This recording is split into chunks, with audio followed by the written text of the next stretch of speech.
Hi, Carl Winkler here at Lectrosonics, and I want to share with you a quick and easy way to set up and use spare frequencies in Wireless Designer.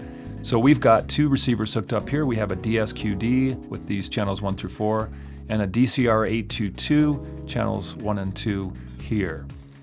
In our frequency coordination window, we can see why those noise floors are so high with this local scan. And we're going to coordinate these frequencies, but before we do that, I want to add two spare channels. So the way to do that is go and add custom channels. We're going to name it spare 1 in this case, and we're going to tell it that these are digital channels, so it's A1B1. So there's spare 1 added. Let's do a second one, custom channel, spare 2, and this one is going to be also A1B1. So there we go. We have spare 1s and spare 2. And these are unlocked. So now when I go look in my frequency coordination window, I've got these here. Now this whole system is uncoordinated.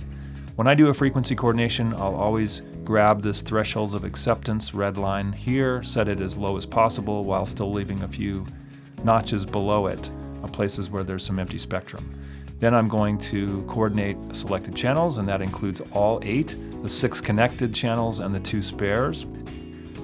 There we go, we got a frequency coordination. We're going to deploy this to systems so that the connected receivers now have these frequencies, and then the transmitters would need to either be set up via infrared sync or manually tuned to these frequencies.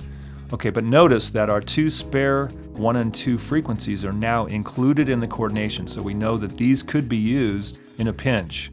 That's how we set them up in the first place. Now, let's say we feel like we want to change DSQD channel 3 here, and I'm going to right-click on it. It asks if I want to merge with custom channel. This is exactly what we're doing. So we'll merge that with spare 1, and now that channel, the 3rd channel in my DSQD, has been moved to this new frequency. Of course, you would need to resync your transmitter to have it on that frequency.